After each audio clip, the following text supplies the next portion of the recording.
deux filles, dont deux de ses amis, puis on avait décidé de prendre une maison avec chacun une chambre parce que c'était moins cher, puis pour être plusieurs, mais ça avait vraiment mal tourné. Oh, oui, mais je sais Ça a dû contribuer, vous pensez, à tout ça?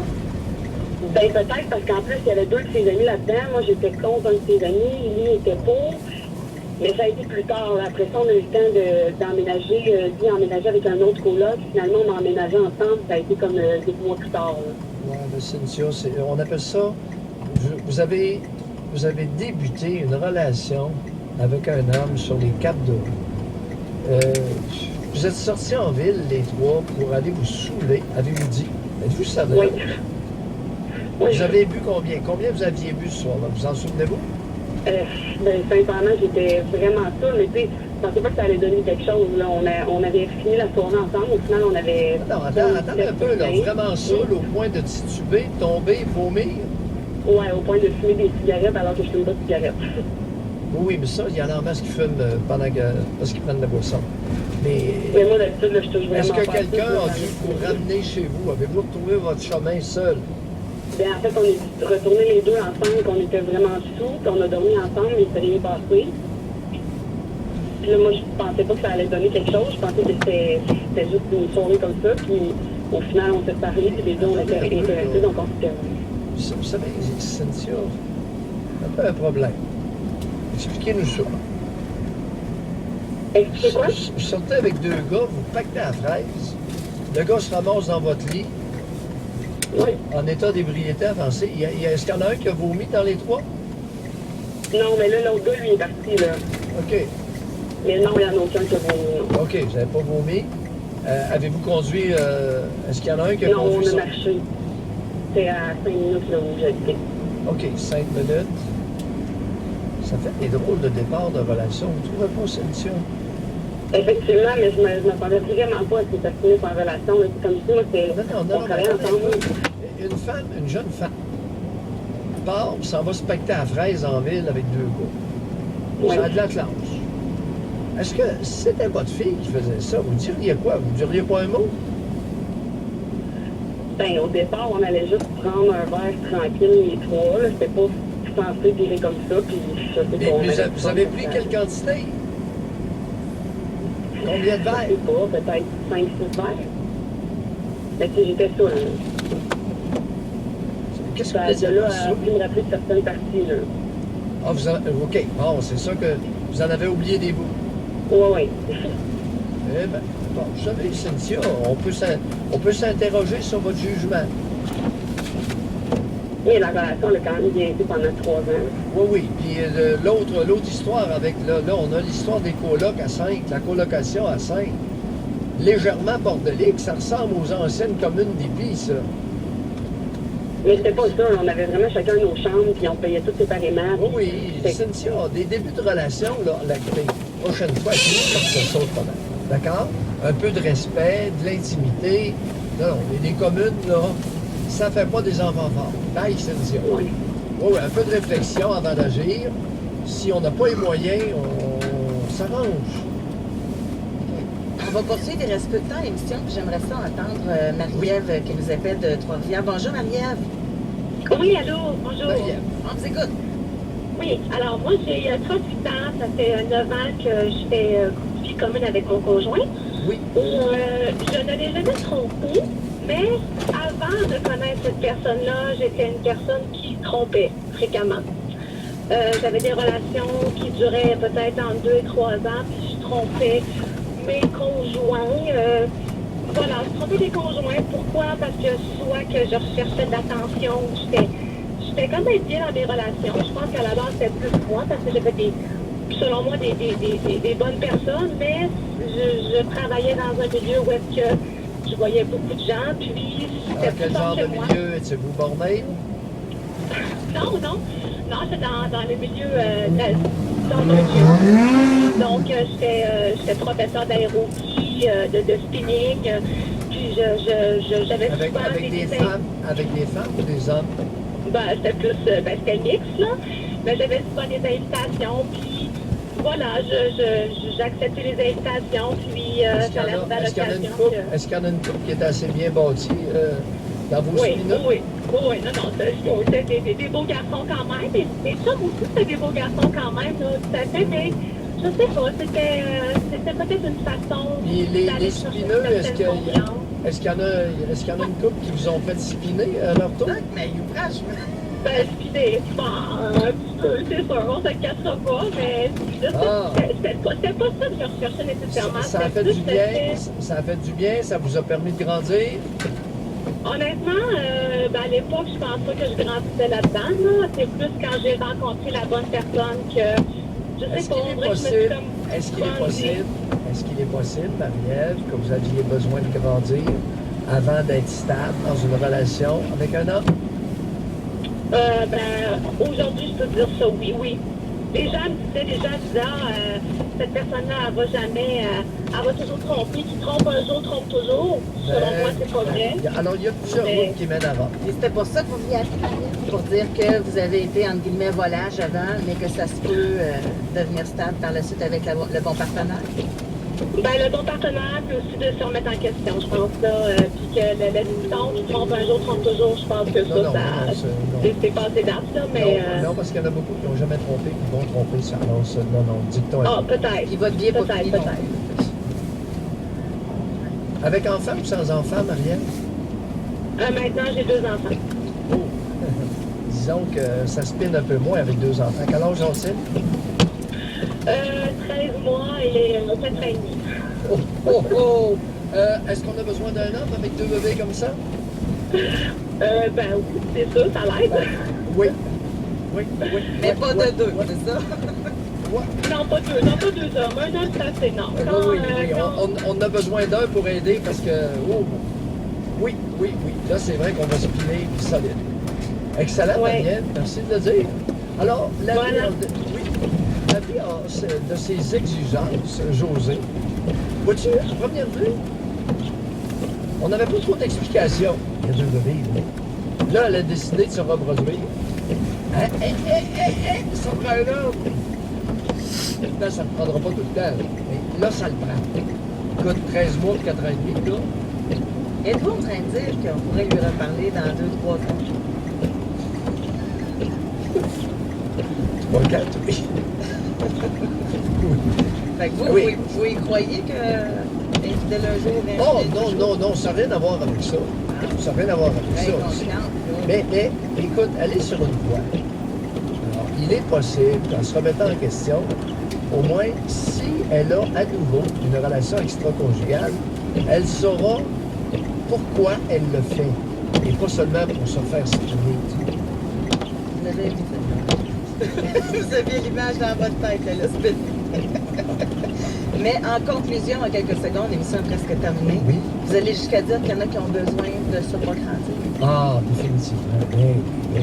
Parce que le modèle monogamique pour l'épanouissement de chaque adulte, ça ne marchera jamais. Ça n'a jamais marché. Et je t'annonce malheureusement que ça ne marchera jamais. Les humains sont un groupe divers. Il y a plusieurs routes qui mènent à Rome. On essaie dans la vie de grandir avec ce qu'on est et ce qu'on a. Ce qui est disponible. Elle, c'était disponible, puis elle l'a utilisé, puis elle a C'est grandi. sûr que quand t'es beau, dans un milieu propice, il y a plus d'opportunités que quelqu'un qui l'a moins un peu. Là. Sa féminité, là, on convient-tu qu'elle a grandi avec les spinats? Donc, Mayou, je vous souhaite un beau week-end. Soyez prudents sur la route. Benjamin, merci beaucoup. Les auditeurs aussi, passez un très beau week-end. On se retrouve. OK, c'est à droite, c'est à gauche. plus tard. Bye.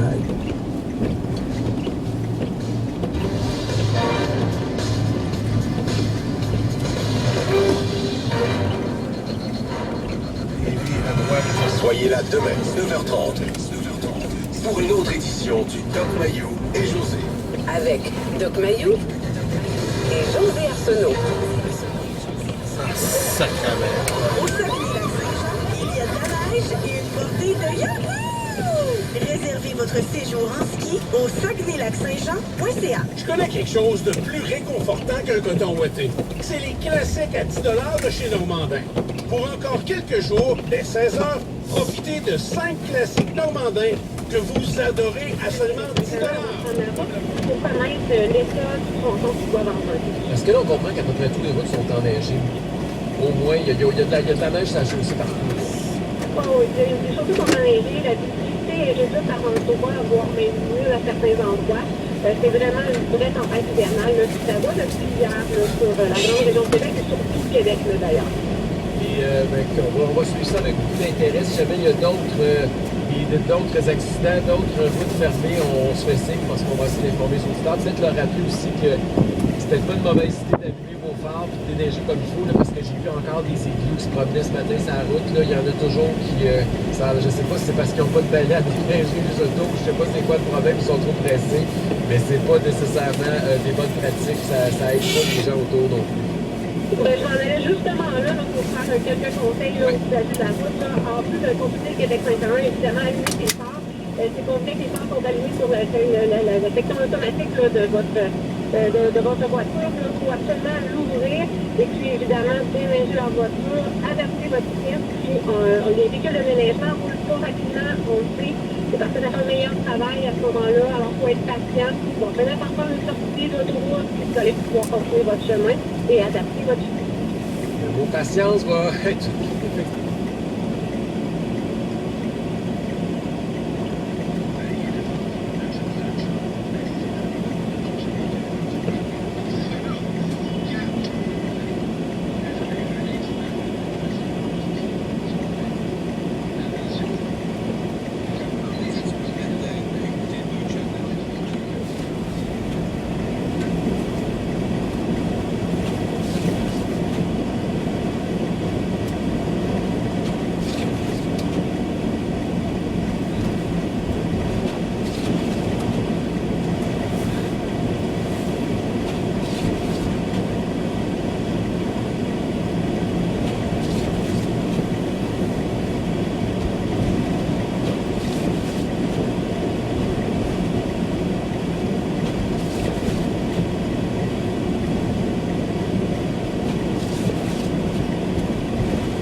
Je pense, Wyatt il va avoir une pêcheur. Chandail du Canadien bleu.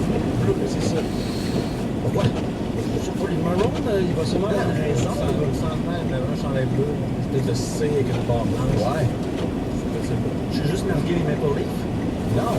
Pourquoi bleu? Là, Vince, moi j'essayais de t'intéresser à ma chronique avec quelque chose de hockey. Oui, tu m'intéresses, tu me fâches. Je vais en venir avec d'autres détails si je suis capable. En faire plaisir.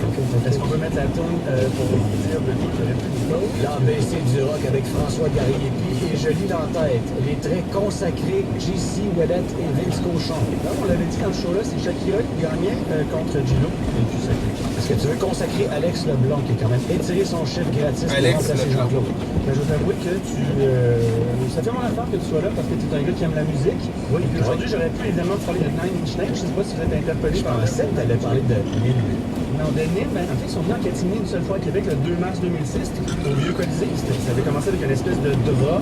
Un spectacle, je me rappelle, ça avait été vraiment intéressant dans l'ensemble. Il avait vraiment commencé se divisant de nous avec un grand drap comme ça pour à ce moment-là vraiment là, être absent, qu'on sente seulement que sur la musique. J'avais apprécié l'effort, c'était peut-être du jamais vu, je pense, du moins à Québec. J'aurais pu vous parler de Nina Hagen, qui est déjà aussi passé par Québec le 2 novembre 82, au Cercle électrique. Là, vraiment, là, tu seras pas là, Alex. Là. Il y avait un bar là où maintenant le diamant de Robert Lepage est construit. Okay. Un bar alternatif où est-ce que Simple Minds a déjà joué et Nina Hagen. Nina Hagen, c'est vraiment la grande reine du punk. J'aurais pu parler de New Order parce qu'on aime ça, le deep rock, hein, dans la porteur de février.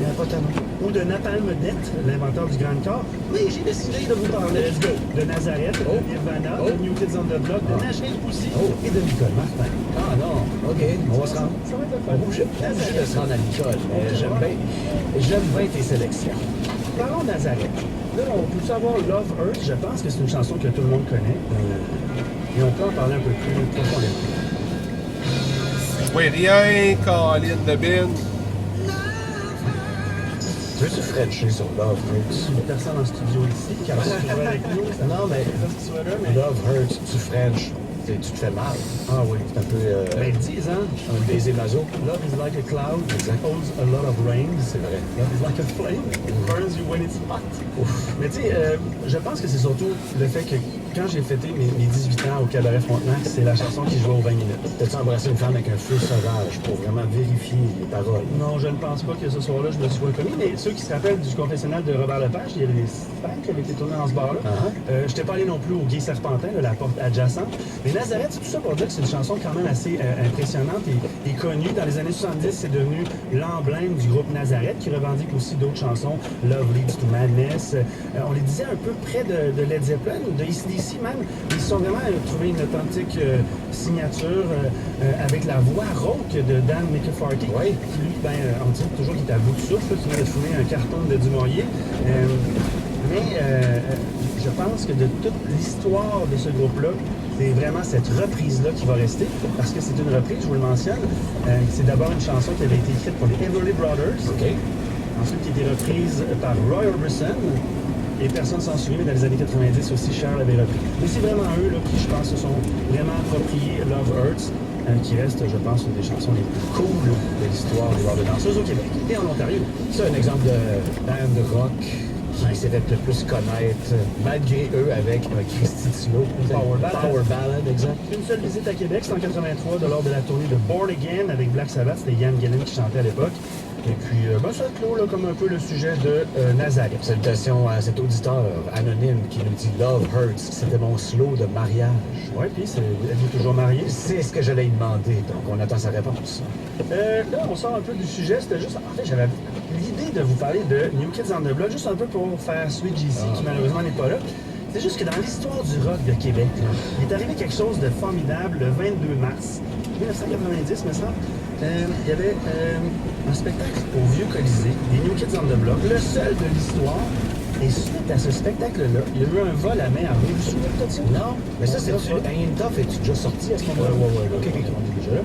Et puis, tout l'argent recueilli pour la vente de merch, t-shirts, gogos, t'imagines-tu, les kids, ils en vendaient de la cochonnerie, là.